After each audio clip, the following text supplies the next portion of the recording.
Hello, everybody. Welcome to the Buckeye Weekly Podcast. I am Tony Gerdeman, here as always with Tom Orr. Tom, how's it going? Tony, it's Monday, which means it's Michigan Monday, which means only one thing. It's time to make friends with Michigan fans on the internet like we do every week. Always the best received show that we do every single week.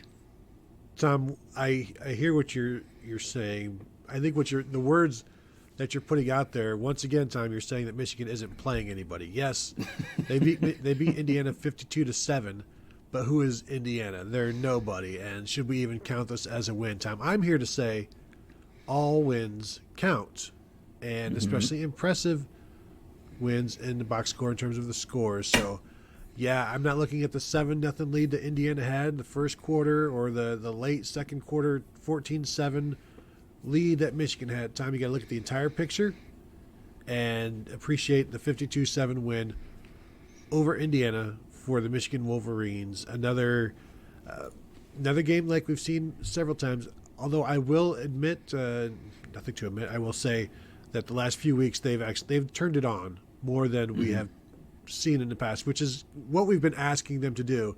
So now that they're starting to do it, they're finally doing it. Clearly, they listen to the show, they take constructive criticism, and look what it's done for them. And, I feel like we should address the fact that Michigan's opponents have, by and large, been not very good at football.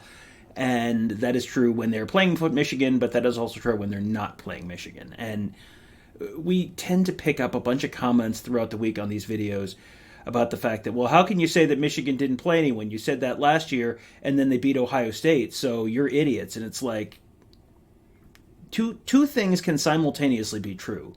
Michigan can be very, very good at football and have a 50-50 or better shot at beating Ohio State, and also, Michigan's schedule to date has largely been a steaming pile of poop.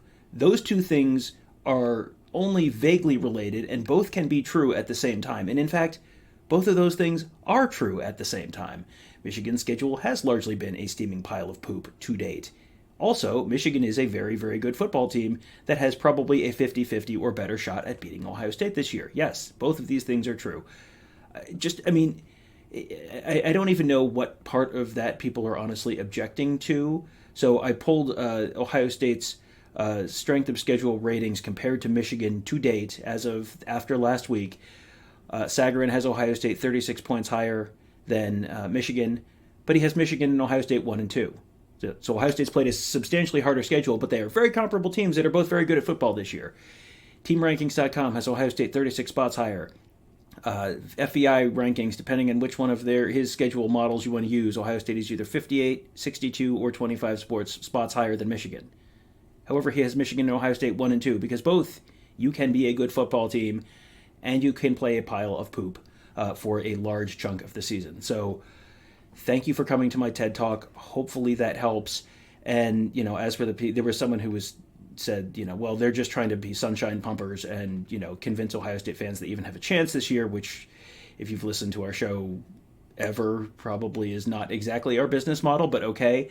I pulled up the College Football Nerds score simulator, what their model would project an Ohio State-Michigan score to be. Ohio State 32.1, Michigan 32.0. So, Tony, clearly a Buckeye runaway this year. No question. The computers say so. So I don't know who could possibly argue with that. How dare you say that Ohio State has a chance to beat Michigan this year? Watching these two teams, to think that there could be a close game between them this season, sir, that is outrageous, uncalled for, and unprofessional on your part to not just dismiss a team in a rivalry game out of hand. The thing that we talk about with this Michigan Monday is we do say this Michigan team is playing extremely well, and they look like one of the best teams in the country. I no longer have an issue with where they are ranked. I thought early on people weren't watching them, and they weren't. They were just seeing scores, and you look at a score and it's like, well, whatever. I've got better things to do rather than actually watch Michigan play this. I don't want to watch Michigan play UNLV. I don't want to watch them play East Carolina. I don't want to watch them play Bowling Green. I'll just assume things went well. The scores look pretty good. So now I think once the Big Ten Conference started and you're forced to watch Big Ten football on some of these networks, like Big Ten, the big noon kickoff being Indiana and Michigan, like you're forced to watch that somewhat. And so they've turned it on in the Big Ten. So like I'm not concerned about their rankings or anything. They've earned that part. But again, they won't play a ranked opponent until November 11th at Penn State, assuming Penn State is still ranked at that point. I don't expect them to lose out from now until then. But to go until your 10th game before you play a ranked opponent is that is worthy of saying you haven't played anybody yet. This is the schedule. This is a fact. This has been a very easy schedule. Also, they've done exactly what they need to do. Like they're giving up one touchdown per game most of the time. Not every time, because the times they aren't, they're not giving up any touchdowns per game. So they are dominating those games against less than good opponents. And this coming week, they're at Michigan State. Michigan State is very bad. Then they have Purdue. We saw what Ohio State just did on the road at Purdue. Michigan will get them at home. And then finally, they go to Penn State to face a defense that is going to be difficult to move the ball against. And if you can do it, congrats, great job. Penn State's offense has not been great this year, but it's probably more potential in that offense than any offense Michigan will have seen at that point. And then the environment is going to be completely different. Michigan hasn't been into an environment like that where you're going against a fan base that expects to win. I think that also creates a different challenge for Michigan. But Michigan now is the betting favorite to be the national champs, which you look at that and you look at their road. People expect them to beat Ohio State. Even if they don't beat Penn State, I think people still expect Michigan to get to the Big Ten championship and beat whoever they meet there. And nobody else has really played outstanding. And then Georgia losing Brock Bowers for like 4 to 6 weeks puts them in an interesting situation. So I am okay with Michigan being the championship favorite right now, the Big Ten favorite. They're going to be favored.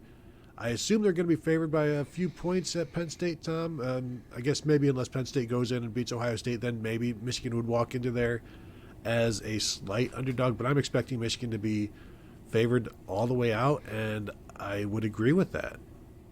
Yeah, I think it's perfectly fine to view Michigan as the Big Ten favorite. I think it's a little weird just based on how championship win probability is calculated.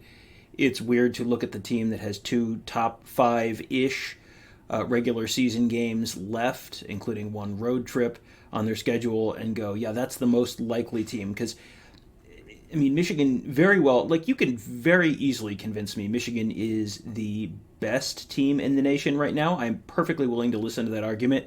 There are a lot of metrics, at some point, even if you're just killing bad teams every week, at some point that starts to matter. And especially the way Michigan is killing teams, like last week in terms of net EPA per play, which is expected points added, which I'm going to get through this as quickly as possible. So if you're just have the meow, meow, meow, meow song in your head for the next 30 seconds if you don't care, but it's expected points added per play.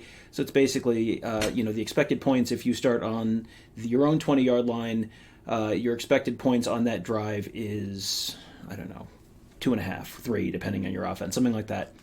If you pick up 20 yards, then you're out to the 40, and then all of a sudden, okay, your expected points per play has gone from 2 to 4. We'll keep it simple. So then the expected points added for that play is 2. So just the net expected average points per play is how much you added per play when you were on offense minus what did the opposing team do. So it's just basically how badly did you whoop the team you played? And Michigan against Indiana was by far and away the number 1 team in the nation by that metric. Net success rate is, did you get 50% of what you needed on first down, 70% of what you needed on second down, and convert on third or fourth down? What was your rate of doing that versus what was your opponent's rate of doing that? By net success rate, Penn State was by far and away the best team last week.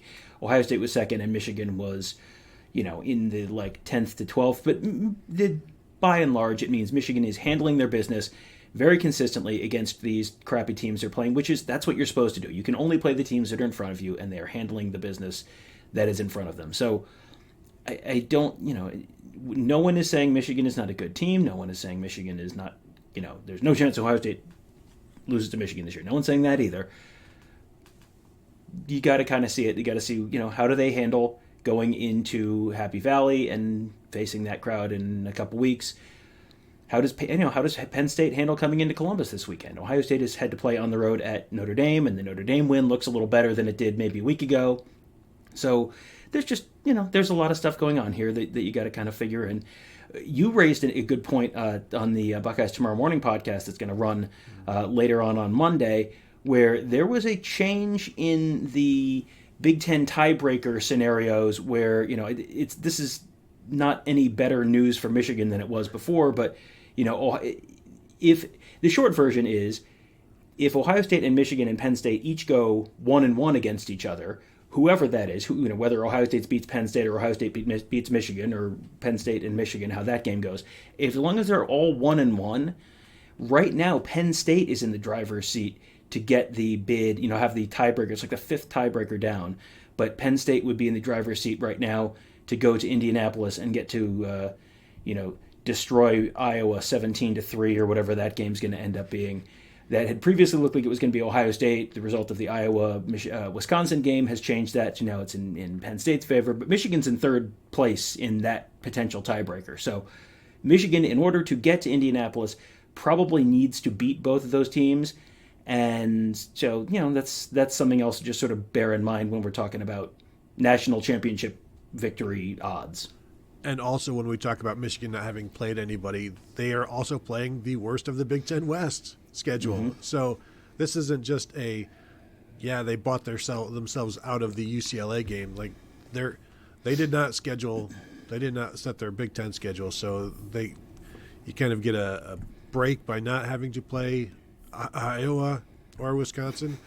But if you don't win out, it might cost you. But that is way, way down the line, and that would require 3 teams to lose a game. None of them have done so yet. Somebody's going to lose this coming week between Penn State and Ohio State. We know that. Looking at this Michigan-Indiana game, 52-7, Michigan still has not dominated on the ground the way they have in the past. I'm trying to... There's part of me that just expects them to eventually be able to do that. But now in the middle of October, you have not been able to do it yet. So to me, I don't know if this is one of those things that eventually just the flip switches on and you do it. I think this is who they are. And what we're seeing now is JJ McCarthy getting more and more involved. I think too involved in this one, honestly, because he was taking some shots. He was getting hit, carried the ball 10 times, was sacked, I think, 4 times. So, 6 runs in there, getting hit on some of those runs in a game that was not really in doubt, even when it was 14-7 late in the second quarter. I think he is incredibly dangerous on the move. I don't know that you need him to be incredibly dangerous on the move in this game, though. I think in games like these, they're making do. They're doing okay with it. They're getting away with it. I wonder if at some point one of these 7 carries for him is going to be the one that shouldn't have happened. That sort of thing where there's a toll or there's just a hit or you land wrong. Because I've been saying for a month now they need to get him more involved in the run game to help everybody else out. Now I'm saying just be careful. And just be careful is, I think, exactly the right advice there. I think back to how Urban Meyer used to use J.T. Barrett in the run game. And when they were playing Indiana or they were playing Rutgers, J.T. Barrett would run the ball like twice, 3 times. When they were playing Penn State, he would run the ball 18, 20 times. And I don't think JJ McCarthy needs to run it 18 or 20 times no matter who Michigan's playing. But running it 7 times and taking some of the shots he did, he got sacked, 4 times too? I mean, that's a lot of contact. And There was one in the third quarter, maybe 5.5 minutes left in the third quarter, where he got up a little slowly, and it was kind of like, oh boy, that JJ McCarthy has been really kind of the driving force of this Michigan offense this year, and 14 for 17 and 222 yards and 3 touchdowns and no picks. He had that 3 interception game against Bowling Green and then hasn't thrown an interception the rest of the year. So he is someone who, boy, you can't afford to lose him. And they've managed Blake Corum's carries much better this year than they did last year, and we can get to that later. But it feels like they need to find a way to not have J.J. McCarthy get hit because, you can, he's tough, he's a warrior, whatever. If a bone breaks or a muscle is sprained or torn or something, like, you can be as tough as you want. It doesn't, that doesn't solve the problem if you break your arm or break your leg or something. That's not a solvable problem with toughness. And, I know Jack Tuttle was 5 of 5, but I don't think this is the same Michigan team if it's Jack Tuttle playing for Michigan and not J.J. McCarthy. So, yeah, I had the exact same thought you did. Very impressive.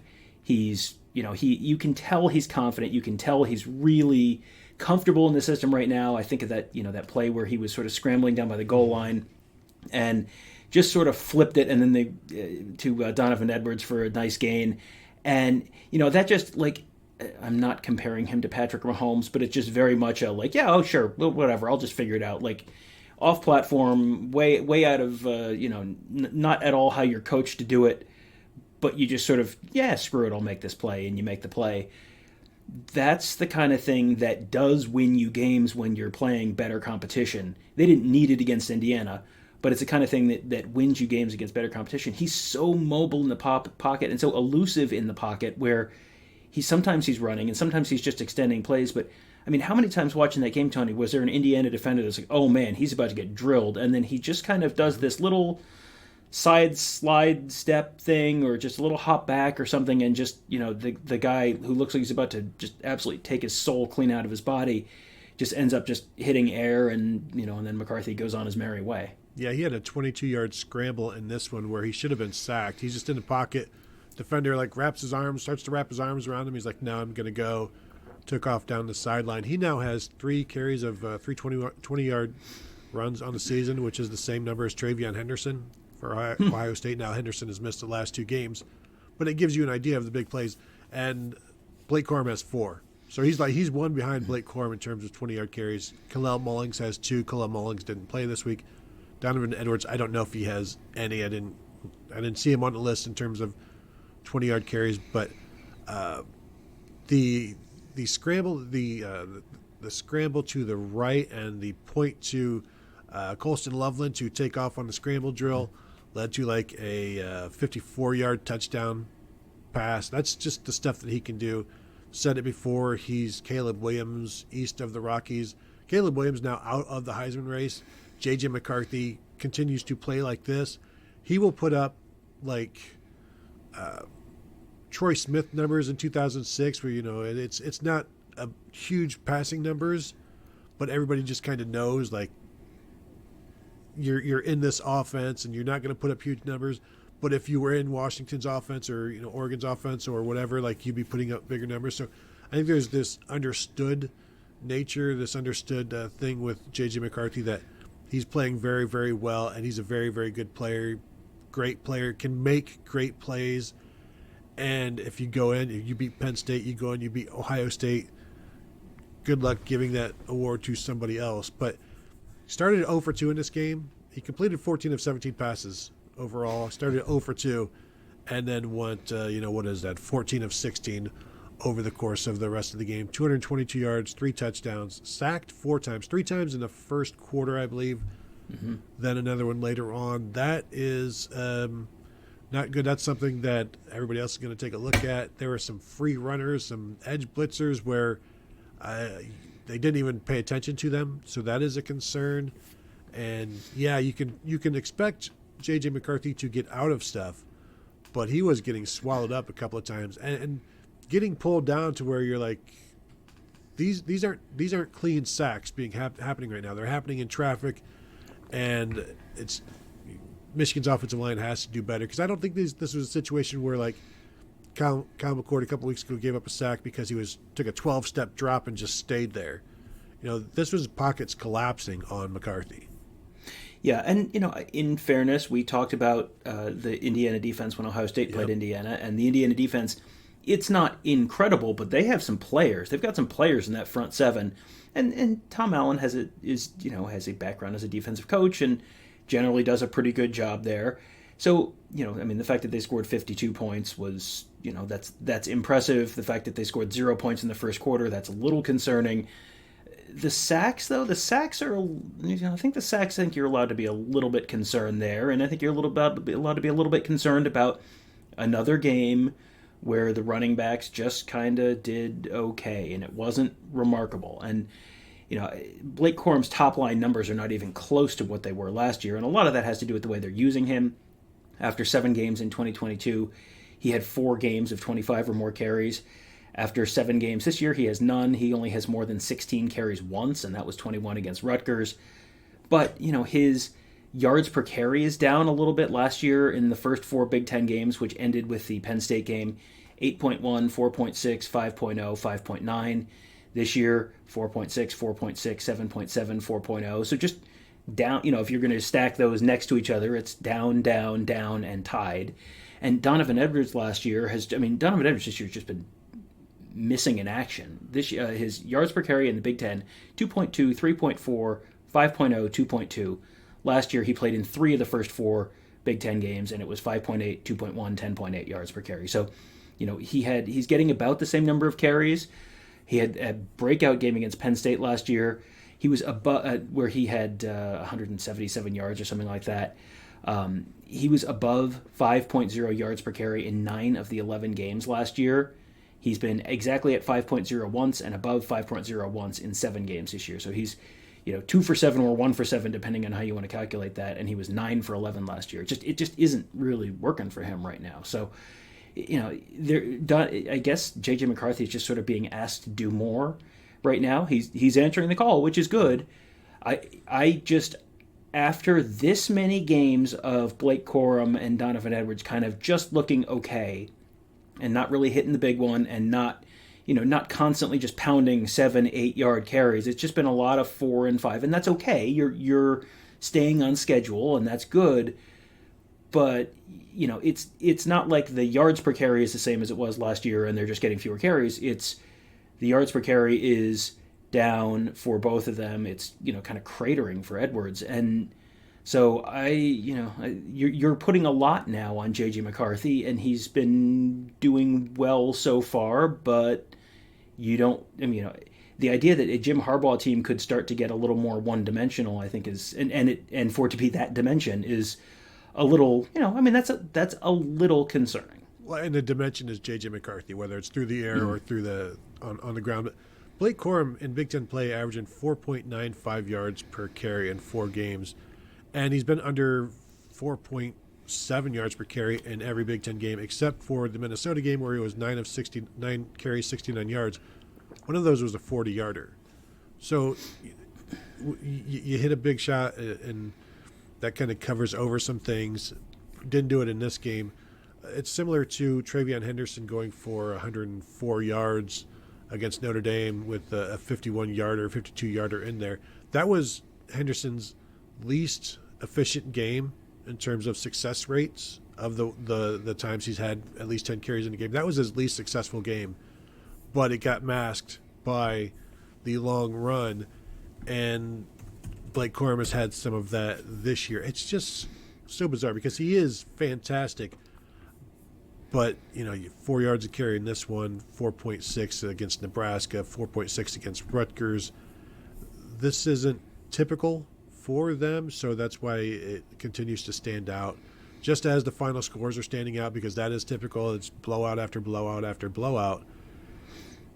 And maybe the good thing is, Tom, that they're finding it is weird how they just continue to.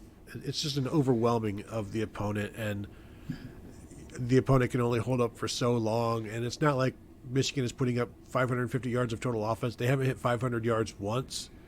I thought Indiana was completing some short passes, quick passes in the first half of this one. They were moving the ball, And then after halftime, whatever adjustments they made, everything just got shut down. It's like, nope, that was fun. We just wanted to see some things. Basically, we're just, it's kind of glorified practice in that first half. We're working on some things.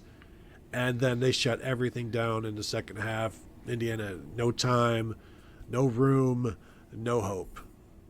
Yeah, that was. I mean, the interesting thing about Indiana's first few drives was, of the first, I think, 3 drives, the one where they scored the touchdown was the one where it was the least impressive in terms of just like marching down the field. They hit if you didn't watch the game, and why would you? They hit a double pass to They threw a pass to Donovan McCulley, who was a former quarterback of theirs, now playing receiver, and then he threw a touchdown pass. It was actually a very similar play to what they ran against Ohio State. They scored a touchdown against Ohio State on a play like that in 2019, I think, in a game that was very similar to this, where it ended up opponent extremely large number, Indiana 7, I think, and the only touchdown was on that kind of double pass. But the first drive, they went down the field and it looked like the ball either slipped. They were speculating on TV that the ball maybe slipped, but they threw an interception to end the first drive in the red zone. And then they had another one where they got to midfield or beyond, I think, after that. But yeah, the second half, it was just like, and we're done here. There was nothing. It was 21-7 Michigan at halftime. And if you just watch the Indiana drives, they could have played 15 quarters of football and it would probably still have been 7 points for Indiana. They weren't even close in the second half. So, the defense handling what they needed to handle. The defensive line continues to be very, very good. They had a nice blitz from Michael Barrett. He had a strip sack and recovery. Kenneth Grant, I thought, was going to have a big man interception at one point. Disappointingly, he did not. But Keon Saab, another interception kind of late in the game. Like the defense is just kind of like boringly good, and this team has a national championship caliber defense. I think the offense is very good.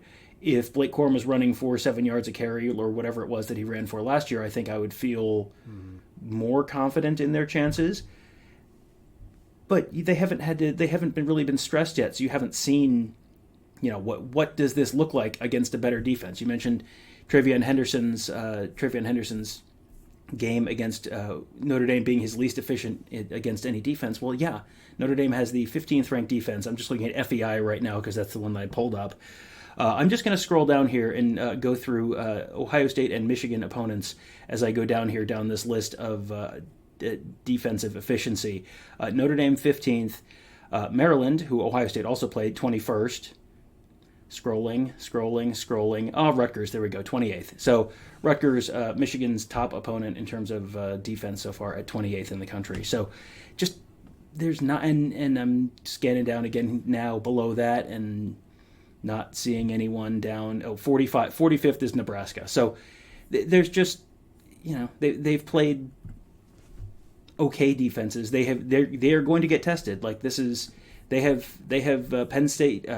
Michigan is 4th in defense in this category. Penn State 6th. Iowa 7th.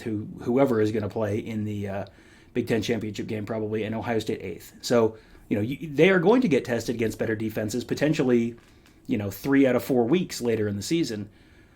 I don't know quite how much to chalk up to. They're just not doing, they're not trying to do anything crazy right now and they're saving it all for later in the season, or something's just a little bit off right now. We'll soon find out. I did see Heather Dinich from ESPN mention that now that Michigan and Ohio State have common opponents, it's proof why Michigan is ranked higher. And then you look at Ohio State and Indiana now have common opponents with Maryland, and Maryland beat Indiana by more than what Ohio State beat them. So Maryland should be ranked ahead of Ohio State, I believe, based on that sort of thing.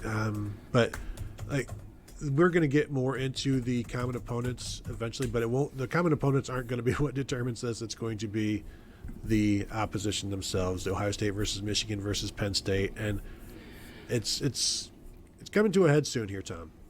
Go ahead. Well, I mean, the common opponent thing that's one of those things you point to if it favors your team, and then you don't point to if it doesn't. I mean, last year Ohio State beat Rutgers by 39, and Michigan beat Rutgers. That was 2 years ago. I was thinking of Michigan beat Rutgers by 38, or 35, excuse me. So totally different. But yeah, last year Ohio State beat Indiana by 42. Michigan beat Indiana by 21. Guess what? Guess what happened at the end of the season? It didn't matter. Michigan beat Ohio State beat Maryland by 13. Michigan beat them by 7. That's one of those things you point to if it favors your team, and it is meaningless garbage if it does not favor your team. So, sure. I mean, good news, Tony. They're going to play at the end of the season, and then we'll actually find out for sure who's the better team.